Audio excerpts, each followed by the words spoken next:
오늘 말씀의 제목은 조금 의미가 깊습니다.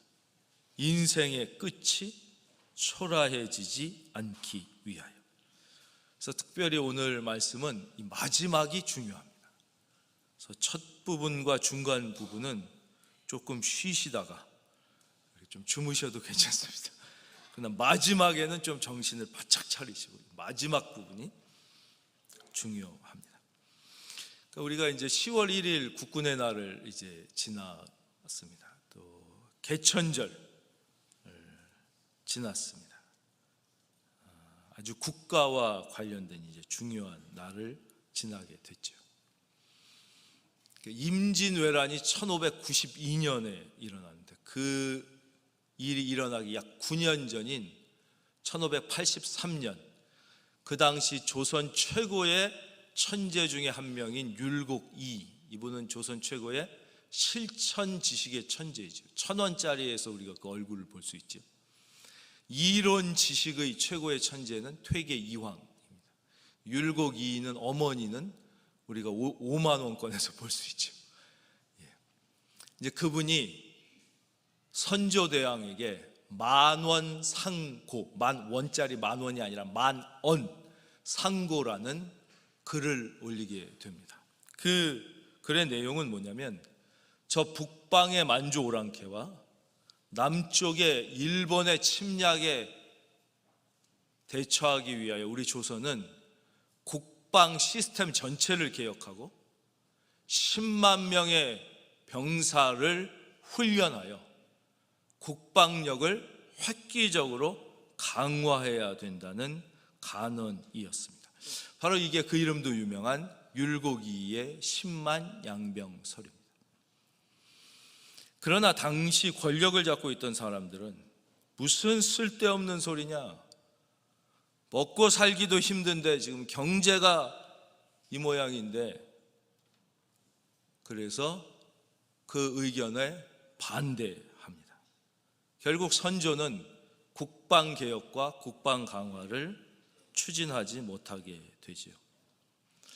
그로부터 몇 년이 지난 후에 선조는 아무래도 불안해서 조선통신사, 지금으로 치면 외교사절단, 정사 황윤길, 부사 김성희를 일본의 통신사로 파견합니다. 그때까지만 해도 공식적으로 일본은 조선을 상국으로 대우하고 있었기 때문에 일본의 최고 권력자인 도요토미 히데요시가 정성껏 조선의 사신들을 맞이하게 됩니다. 도요토미 히데요시를 만나고 돌아온 정사 황윤길은 보고하기를, 도요토미 히데요시가 비록 키가 150cm도 안 되는 단신에다가 몰골이 원숭이처럼 초라하나 그의 눈빛을 보니 빛이 나고 야심이 대단해 보였습니다. 그는 조선을 침략할 가능성이 매우 큰 인물입니다. 우리는 반드시 침략에 대비해야 됩니다 라고 보고를 합니다. 그러나 그와 반대 당파였던 황윤길은 동인이었고 김성일은 반대 당이었던 서인이었습니다. 임금님, 제가 풍신수기를 보니 그놈은 생긴 게 곧 원숭이 같은 데다가 눈은 쪽 찢어져서 인물됨이 아무것도 아니었습니다. 일본 차지한 것도 감지덕지입니다. 감히 조선을 넘볼 만한 위인이 되지 못합니다. 괜히 국민 힘들게 할 필요가 없습니다 라고 반대 의견을 내게 됩니다. 결국 황윤길의 보고는 묵살되었고 선조는 준비하지 못했습니다. 불과 2년 뒤 풍신수길 도요토미 히데요시는 부산 침공을 시작으로 조선 전체를 피로 물들이게 됩니다. 하나님께서 이 나라, 이 민족을 사랑하셔서 이순신이라는 시대를 뛰어넘는 걸출한 성웅을 보내주시지 않았다면 아마 이 땅의 이 민족은 다 멸망하고 지금 존재하지 않았을지도 모릅니다. 인류 세계사를 보면 가장 오랜 시간 평화와 번영을 이룬 나라가 있습니다. 가장 오랜 시간, 무려 1000년이 넘은 시간 평화와 번영을 이룬 제국이 하나 있습니다. 바로 로마 제국입니다. 이렇게 오랜 시간 평화와 번영을 이룬 다른 제국이 역사에 비슷한 나라도 없습니다.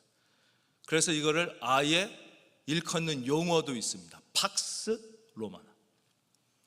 어떻게 로마가 이렇게 오랜 시간 평화와 번영을 누릴 수 있었느냐? 그것은 로마의 고대부터 내려오는 하나의 사상 때문에 그렇습니다. 이 사상을 나중에, 그러니까 로마가 기독교를 공인하고 그 후에 국교로 받아들인 주후 4세기, 그러니까 300년대죠. 한 학자인 베네기우스 레나투스라는 사람이 딱 한 문장으로 정리하는데 그 내용은 매우 쉽고 단순합니다. Si vis pacem, 평화를 원한다면 para bellum, 전쟁을 준비하라. 만약에 정말 평화를 원한다면 전쟁을 준비해서 적들이 침략할 때 단순히 침략을 막아낼 정도가 아니라 그 침략의 심장부를 공격하여 아예 재기가 불가능할 정도로 무너뜨릴 군사력을 보유하고 있어야 아예 적들이 침략할 생각조차 할 수 없으므로 평화가 보장되는 것이지, 그렇지 않다면 지금 우크라이나가 전쟁하고 싶어서 전쟁하는 게 아니에요. 지금 저 중동의 저 나라들이 전쟁하고 싶어서 국민들이 저렇게 다 죽어나가는 게 아니에요. 평화를 원한다면 si vis pacem, para bellum, 전쟁을 준비하라. 성경은 우리에게 분명하게 말씀하십니다. 죽음을 준비하라. 죽음 이후를 준비하라. 천국을 준비하라. 네가 지금 이 땅에 몇 년 더 인생이 남았는지를 반드시 계산하고 그 이유를 준비하는 지혜가 있어야 한다고 성경은, 주님은 우리에게 반복하여 말씀해 주십니다. 여러분 모두 주님 만날 그날을 잘 준비하는 믿음과 지혜가 있기를 주의 이름으로 축원합니다. 오늘 본문 8절입니다. 바울이 회당에 들어가 석 달 동안 담대히 하나님 나라에 관하여 강론하며 권면했습니다. 사도 바울이 아주 담대히 복음을 증거하고 설교했죠. 많은 사람들이 이제 마음이 열려서 구원받게 되었습니다. 근데 모두 다 그런 것은 아니었습니다. 그 중에 어떤 사람들은 마음이 굳었습니다. 그래서 순종하지 않고, 또 순종하지 않을 뿐만 아니라 무리 앞에서 이도를 비방하는 일이 생겼습니다.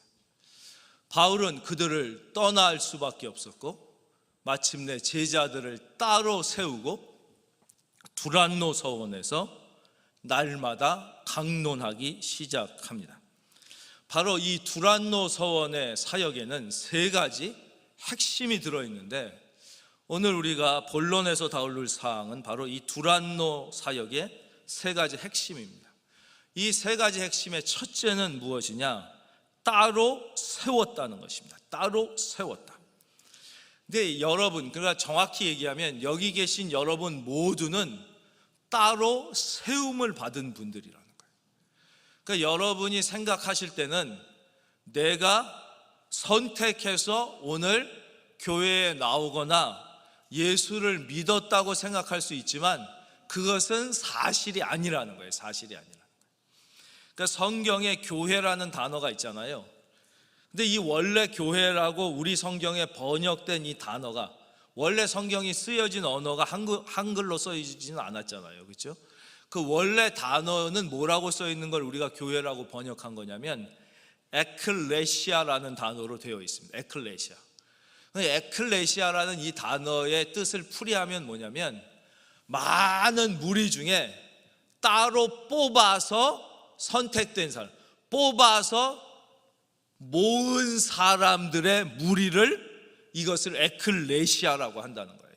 즉 이런 건물이 아니라 어떤 조직이 아니라 이게 광야든 산이든 사람들이 다 자기 할 일을 하며 살고 있어요. 그 중에서 하나님이 따로 뽑아, 그래서 모아서 뭐해요? 하나님께 예배드려. 요 모임을 교회라고 한다는 것이에요. 교회라고. 그러니까 이런 건물이 있던 없던, 그게 산이든 들이든 사막이든 관계없어요. 사람들이 다 흩어져서 회사도 다니고 농사도 짓고 다 사는데 이 사람들을 따로 뽑아서 모아서 예배를 드리면 그게 교회인 것이죠. 그러니까 우리는 다 내가 예수님을 믿기로 선택을 하고 오늘도 교회에 나와서 예배 드린다고 생각하지만 그게 아니라 다 하나님께서 주권적으로 여러분을 택하시고 뽑아서 따로 세우셨다는 사실이에요. 그게 성경에 말씀하셨다. 따로 세웠다. 이게 두란노 사역의 첫 번째 핵심입니다. 존 스토트 목사님이 쓰신 책 중에 나는 왜 그리스도인이 되었는가라는 아주 유명한 책이 있습니다. 이 책에서 이 목사님은 자기가 왜 그리스도인이 되었는지를 설명하면서 이렇게 표현하세요. 내가 그리스도인이 된 진짜 이유는 예수님이 천국의 사냥개가 되어서 나를 집요하게 쫓아왔기 때문이다. 이렇게 이제 표현합니다. 근데 그걸 읽을 때 저도 처음에 상당한 거부감이 들었어요. 아니, 아무리 그래도 그렇지 예수님을 개에 표현하는 게 말이 되나? 예수님을 사냥개에 표현하다니, 그런 생각이 들지 않습니까? 그러니까 이제 영어 원어로 보면 Hound of Heaven 이렇게 돼 있어요. 하운드가 개의 한 종류잖아요. 좀 멋지게 생긴 사냥개의 한 종류긴 하지만 그래도, 그러면서 그분이 이렇게 설명해요. 많은 사람들은 내가 영국에서 태어났기 때문에 그리스도인이 됐을 거라고 생각한다. 그러나 절대 아니다. 영국이 예수 믿는 사람이 많을 뿐이지 영국에서 태어났어도 예수 안 믿는 사람이 얼마나 많으냐. 그러니까 영국에서 태어났다고 내가 그리스도인이 됐다는 것은 말이 안 된다. 어떤 사람들은 내가 기독교 가정에서 태어났기 때문에 내가 그리스도인이 됐을 거라고 얘기한다. 그러나 그렇지 않다. 기독교 가정에 태어났지만 예수님을 구주로 영접하지 않는 사람들이 또 얼마나 많으냐. 내가 그리스도인이 된 것은 무엇이냐면 끝까지 나를 포기하지 않고 내가 중간에 어떻게든지 예수 한번 안 믿어보려고 세상으로 가려고 의심도 해보고 딴 길로도 한번 가보려고 하고 이게 이대로 한다고 될까라고 막 고민도 해보고 여러 가지 이 믿음에서 벗어나려는 시도와 의심과 노력도 많이 했지만 그럼에도 불구하고 그때마다 나를 포기하지 않고 끝까지 나를 붙잡아 주신 그 예수님, 그 예수님이 천국의 사냥개가 돼서 끝까지 집요하게 나를 포기하지 않고 물고 늘어졌기 때문에 사도 바울뿐만이 아니라, 그러니까 사도 바울을 예수님이 끝까지 물고 늘어지셔서 마침내 다메섹 도상에서 그를 거꾸로 들으셨던 것처럼 나를 끝까지 물고 늘어지셨기 때문에 내가 그 은혜로 그리스도인이 된 것이지 다른 이유는 없다. 이렇게 고백하고 있습니다. 이 천국의 사냥개, 하운드 오브 헤븐이라는 이 표현은 나중에 제가 이제 공부를 해보니까 존 스토트 목사님이 처음 쓰신 게 아니라 이분도 인용한 거예요. 프란시스 톰슨이라는 시인이 이 제목으로 시를 썼어요. 근데 이게 서사시라 어마어마하게 깁니다. 거의 책 한 권 분량이라 다 읽어드릴 수는 없고요. 그 중에 이제 발췌해서 조금만 읽어드리면 내용이 이래요. 나는 그에게서 도망쳤네, 밤에도 낮에도. 나는 그에게서 도망쳤네, 수많은 세월을. 나는 그에게서 도망쳤네, 내 마음의 미로 속으로. 슬픔 속에서도 그를 피해 숨었고, 좋은 일이 있을 때도 그를 피해 숨었네. 겉으로는 웃은 날도 있었고, 때로는 희망에 부푼 날도 있었지만, 이내 슬픔과 두려움과 절망의 골짜기 어둠 속으로 내 영혼은 곤두박질 쳐 버렸네. 나를 따라 추적해오는, 나를 포기하지 않는 그 힘찬 발소리. 그는 서두르지 않았지만 결코 포기하지 않고 나를 따라왔네. 네가 나를 배반하면 모든 것이 너를 배반하는데 너는 그것을 어찌 모르느냐. 너를 내가 얼마나 사랑하는지 왜 깨닫지 못하느냐. 나의 사랑이 아니면 너를 받아줄 존재가 없음을 너는 왜 깨닫지 못하느냐. 내가 너를 위하여 모든 것을 다 주려 함을 너는 왜 깨닫지 못하느냐. 일어나라, 내 손을 꼭 잡고 함께 가자. 그래서 이제 쭉 예수님이 이렇게 자기를 추적해 오셨다는 것을 얘기하고 있는 거예요. 그러니까 이 두란노 사역은 무엇이냐? 다시 내가 어떻게 이렇게 따로 세우심을 받았느냐. 이것은 전적인 하나님의 은혜로 하나님께서 나를 택하시고 나를 사랑하셔서 나를 구별하셔서 따로 세우셨다는 이 자기 정체성을 다시 확고히 하는 것, 이것이 두란노 사역의 첫 번째 핵심이었다는 것이죠.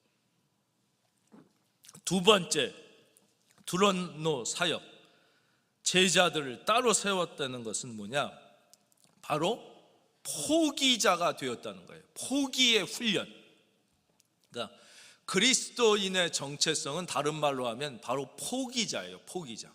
그리스도인은 포기자예요. 포기자. 제가 그리스도인의 이제 여러 가지 정의에 대해서 말씀드렸는데, 그리스도인은 이해의자 이렇게 말씀드렸죠. 믿음은, 하나님께 대한 믿음은 다른 사람에 대한 이해의로 표현돼야 돼요. 그러니까 타인에 대하여 무례한 사람은 이거 하나님에 대하여 믿음이 있다고 할 수가 없어요. 그러니까 하나님에 대한 믿음은 반드시 타인에 대한 겸손으로 표현돼야만 그게 믿음이에요. 그렇기 때문에 반드시 믿음이 있는 사람은 예의 있는 사람이 돼야 되는 거예요. 믿음은 있는데 예의가 없다, 이건 말이 안 되는 거예요. 왜냐하면 믿음이 있으면 반드시 이게 겸손으로 표현되기 때문에. 그건 이제 오늘 주제가 아니고, 오늘 주제는 이 믿음, 그리스도인은 포기자예요. 포기. 여러 번 말씀드렸죠. 성경은 우리의 신분을 제일 많이 표현하는 것은 하나님의 자녀예요. 하나님이 우리 아버지예요. 아버지. 그래서 영접하는 자, 곧 그 이름을 믿는 자에게는 하나님의 자녀가 되는 권세를 주신 거예요. 다 우리가 하나님의 자녀가 됐어요. 또 하나는 뭐예요? 예수님이 직접 뭐라고 그러셨어요? 우리가 다 그리스도의 순결한 신부가 되었다고 그러는 거예요. 신부. 그렇죠? 찬양도 있잖아요. 주의 순결한 신부가 되리라. 이 결혼으로 비유한단 말이에요. 그러니까 내가 신부가 됐다. 어저께도 우리 교회에서 아주 기쁜 결혼이 있어요. 이 신랑과 결혼을 했다는 건 뭐냐면, 이 신랑 외에 지구에 있는 모든 다른 40억의 남자를 포기했다는 것을 선언하고 그대로 사는 거예요. 내가 이수일이 정말 남자가 괜찮아, 이 사람과 결혼을 했어. 그러나 김중배의 다이아는 포기 못해. 그래서 내가 점심은 김중배 집에 가서 먹고 저녁은 이수일과 자겠다. 이건 말이 안 되는 거예요. 그러면 파탄 나고, 그게 바로 결혼 지옥이라는 거예요. 결혼 지옥. 요즘에 그런 프로그램이 많잖아요. 막 이혼. 근데 아주 둘이 나왔어요, 텔레비전에. 그래서 이제 남자가 나는 이혼을 심각하게 고려한다 막 이러고 나왔어요. 여자는 아니다 막 이러고 나. 그게 왜 그랬냐 그걸 이제 물어봤어요. 그랬더니 이제 둘이 결혼을 하기로 하고 결혼을 했대요. 신혼여행을 갔다는 거예요. 신혼여행을 갔는데 다 이제 저녁을 먹고 이제 다 호텔에 있는데 신부가 잠깐 이렇게 바람도 쐬고 이렇게 나갔나 봐요. 신부가 잠깐 나갔는데 안 들어오길래 신랑이 왜 이렇게 안 들어오나 그러고 방 밖으로 호텔 밖으로 나갔더니 이 신부가 전 헤어진 남자친구가 전화를 하고 있더라고요. 그래서 자기가 너무 화가 나가지고 너 이게 있을 수 있는 일이냐 그랬더니 신부가 이것도 이해를 못하냐, 나는 관계가 끝나고 순수하게 친구로 전화하는 거다 이랬다는 거예요. 그래가지고 이제 온 거예요. 그래서 남자는 나는 도저히 그거를 용납을 못하겠다 이렇게 얘기하는 거고, 여자는 아니 남자가 좀스럽게 그것도 이해를 못하냐, 요즘엔 남사친 다 여사친이 있는 거지, 나는 분명히 그 남자랑 헤어지고 이 사람이랑 결혼하고 그냥 남자친구한테 안부 전화를 한 건데 이렇게 막 얘기하더라고요. 저 같으면 매우 기분이 별로 좋지 않을 것 같아요. 여러분 같으면 어떠시겠습니까? 여러분들은 매우 너그러우시군요. 그럴 수도 있다고 생각하시는 것 같은데 저는 굳이 그럴 필요가 있겠습니까?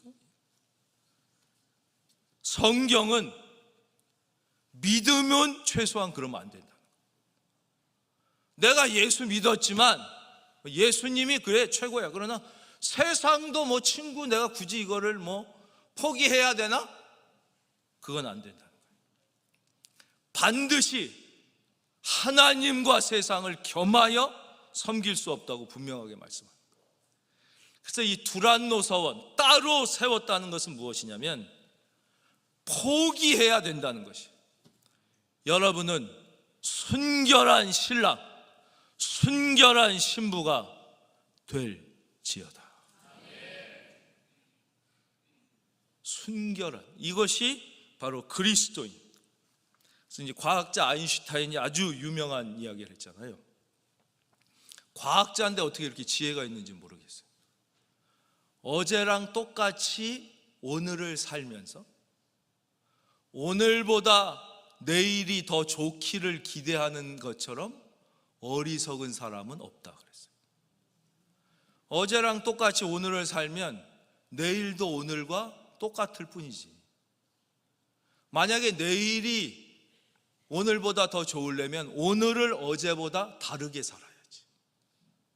그래야 내일 더 좋을 거 아니에요.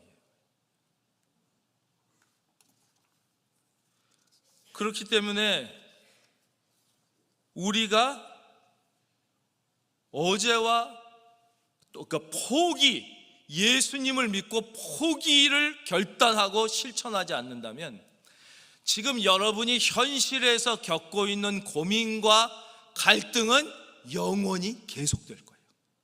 결코 없어지지 않습니다. 왜냐? 어제와 똑같이 사는데 그 고민과 갈등도 계속되는 것이죠. 이거를 내려놔야 되는 거예요. 여러분, 포기하면 엄청난 축복이 온다는 사실을 믿으십시오. 성경은 그 말씀을 하시는 것이, 엄청난 축복이 오는 것이. 세 번째, 두란노 사역은 현명한 투자입니다. 날마다 강론하니라, 날마다 말씀에 투자한 것이죠. 따로 세운 이분들은 포기만 한 게 아니라 이제 날마다 매일 자기의 몸과 시간과 마음을 말씀에 투자한 것이죠.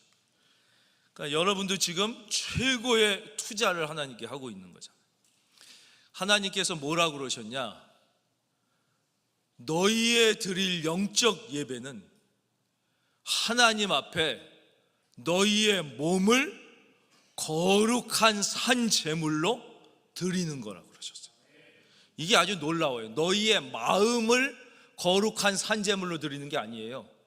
너희의 몸을 거룩한 산 제물로 드리라는 거예요. 지금 이제 방송으로 예배 드리시는 분도 형편이 이제 도저히 안 되셔서 그러실 수 있겠지만, 나는 멀리 있지만 뭐 방송으로라도 마음을 다해 드리면 돼, 안 드리는 것보다야 낫겠죠. 그러나 성경은 절대 그렇게 말씀하시지 않습니다.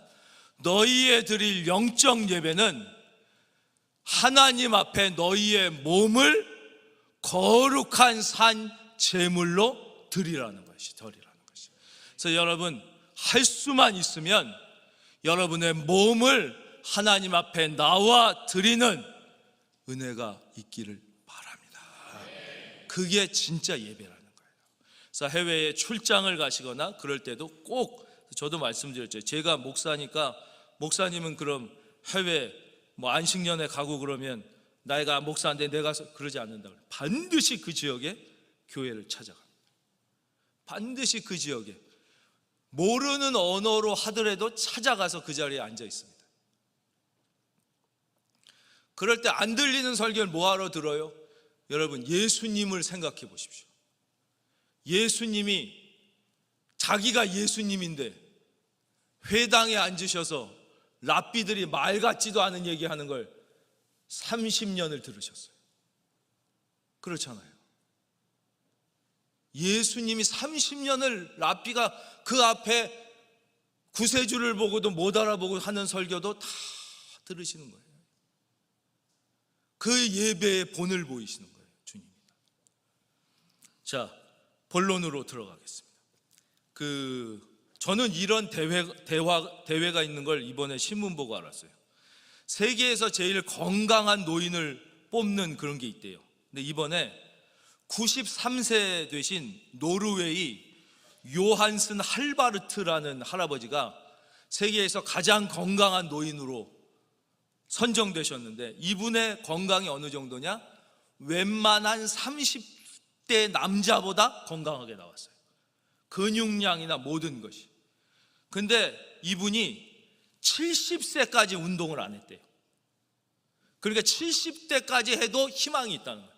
70대까지 운동을 안 하다가 70세부터 이제 의사가 시키는 대로 운동을 시작했다는 거예요. 뭘 시작했냐? 노젓기를 시작했대요. 노젓기. 이거를 하루 40분씩, 매일 40분씩 하는데 70%는 슬슬, 20%는 약간 열심히, 10%는 엄청 열심히. 그 40분만 매일 하고, 음식, 의사가 시키는 대로 단백질, 노인일수록 단백질을 먹어야 된대요. 근육 때문에 손실. 그리고 뭐 야채 이런 걸 먹기 시작했더니 지금 93세인데 30대 남자의 건강을 회복했다는 거예요. 그러니까 이게 70세가 돼도, 제일 어떤 분들은 그러잖아요. 내 몸을 내가 제일 잘 알지 무슨 의사가 알아. 그렇지 않습니다, 여러분. 의사가 더 잘 알아요. 의사가 다 그 MRI 보고 다 이거 보면서 다 더 잘 아는 거예요. 내 몸이라도 모르는 거예요. 여러분, 인생은요, 하나님만 잘 아시는 거예요. 인생 설명서가 성경에 다 쓰여져 있어요. 왜냐? 하나님이 인간을 만들고 인생 설명서를 여기다 기록해 놓으셨기 때문이에요. 그래서 그대로 했더니 지금 이렇게 건강해졌다. 그리고 이분 말고 또 80대 1등한 분도 그랬는데 똑같다라는 것이죠. 바로 마찬가지. 이 사도 바울과 이 따로 선택된 분들은 매일 자기의 인생을 하나님의 말씀에 투자한 것이죠. 그랬더니 어떤 일이 일어납니까?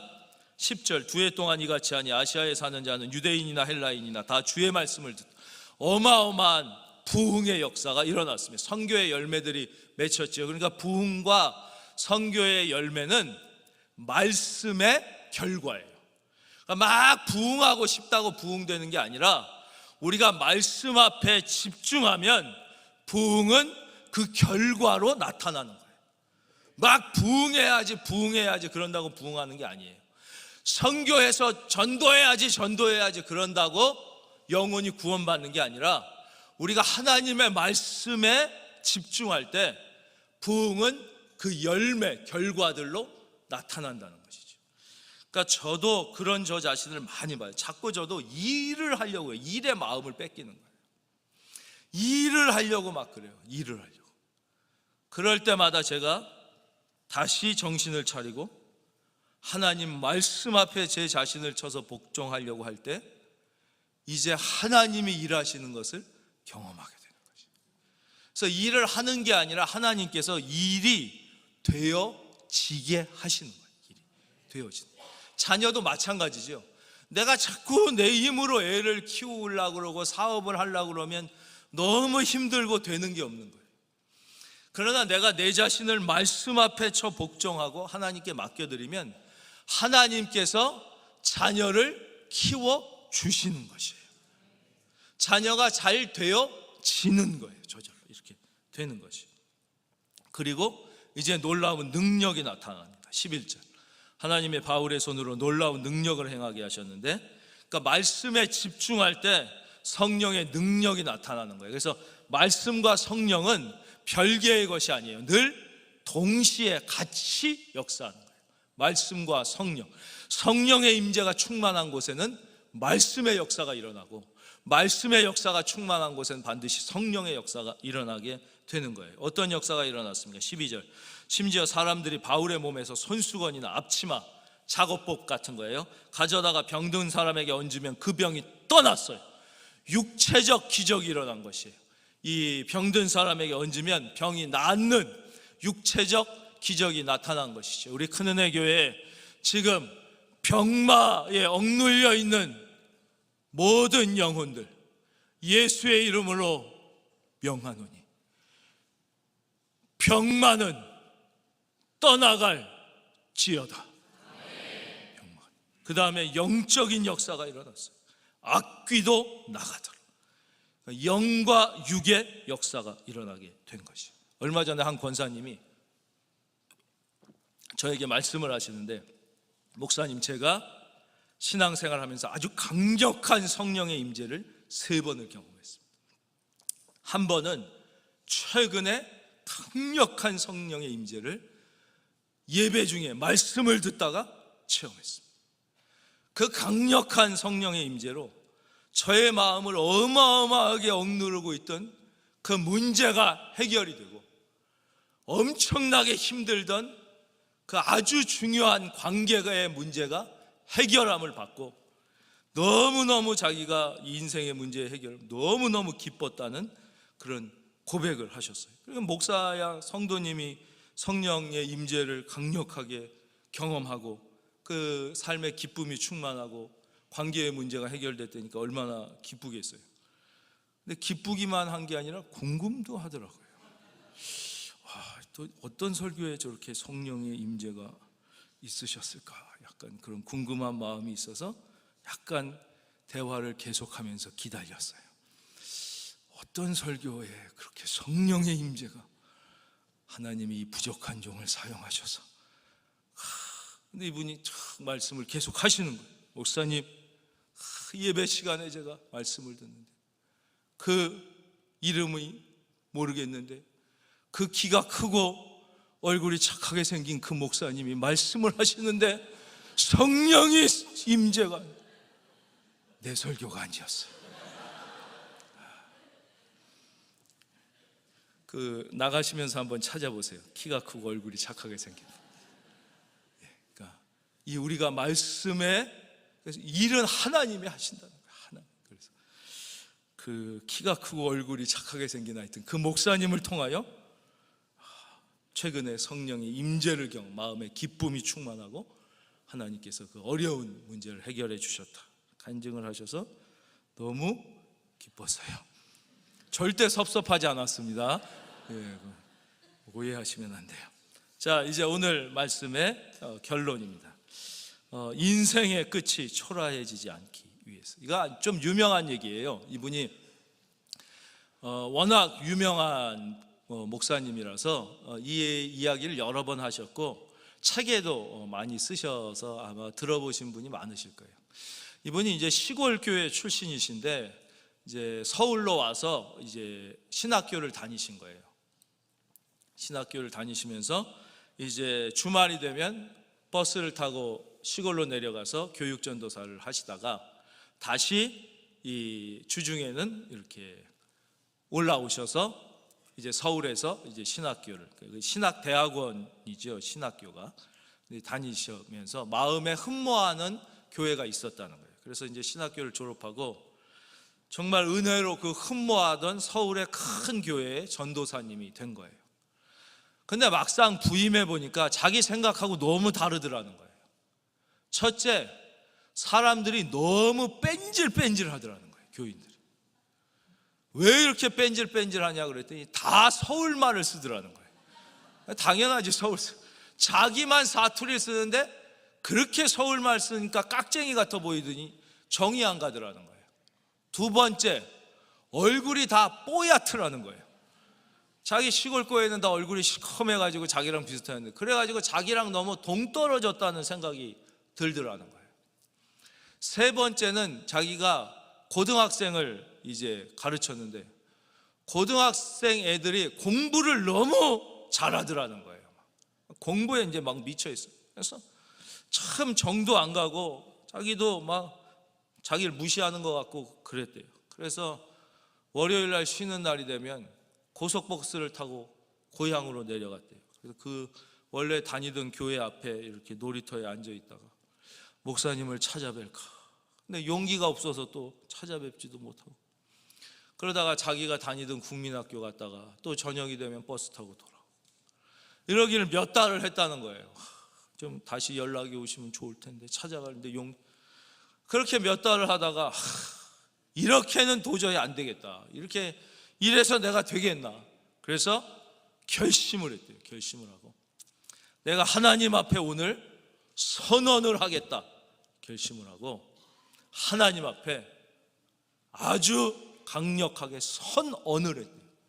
하나님, 제가 오늘 이 시간부터 이 000 교회를 뜨겁게 사랑하기로 선언합니다. 이렇게 딱 선언을 했어요. 그리고 이 000 교회 성도님을 뜨겁게 사랑하기로 선언합니다. 선언. 그리고 제가 가르치는 이 고등학생들을 뜨겁게 사랑하기로 선언합니다. 강력하게 선언을 했어요. 그리고 두 가지를 하나님 앞에 부탁을 드렸대요. 하나님, 제가 이렇게 강력하게 선언을 했으니까 저를 좀 도와주십시오. 하나는 정말 제가 이렇게 선언했으니 이 교회와 이 성도님과 이 학생들을 사랑할 수 있는 마음을 좀 저에게 허락해 주십시오. 절 도와주십시오. 두 번째, 이 사랑을 잘 표현할 수 있는 그런 능력을, 이 사랑이 잘 표현될 수 있게 좀 저를 도와주십시오. 이 표현이 문제예요. 표현이. 그러니까 자식을 사랑하지 않는 엄마 아빠가 어디 있어요. 근데 이게 표현이 잘못돼서 늘 갈등이 생기는 거거든요. 부부도 그렇고 다. 저도 이 표현을 잘 못해서. 그런데 그때부터 정말 그 교회가 그렇게 사랑스러워요. 직접 들어보면 그 목사님 얘기도 나와요. 근데 제가 목사라고 목사 얘기를 못한 거예요. 목사님이 그렇게 사랑스러워 보이고 그 애들이, 그 뺀질대던 애들이, 그 애들 피부가 다 우유빛 같더래요. 자기는 다 초코 우유 같았는데 그 애들 말고 그렇게 사랑스러워 보이면서 그때부터 자기의 사역이 달라지고 인생이 달라지면서 이분 지금은 우리나라를 대표하는 아주 사랑과 존경을 받는 아주 훌륭한 목사님이 되셨어요. 그런 고백을 여러 책에서도 하셨고 많이 말씀하셨습니다. 여러분, 인생의 끝이 초라해지지 않기 위하여 우리가 이제는 더 늦기 전에 이런 믿음의 선언을 하고 이런 믿음의 기도를 하나님께 드려야 하지 않겠습니까? 여러분 모두 단 한 분도 예외 없이 우리 큰은혜 교회 모든 성도님들의 인생의 끝이 초라한 끝이 아니시기를 주님의 이름으로 축원드립니다.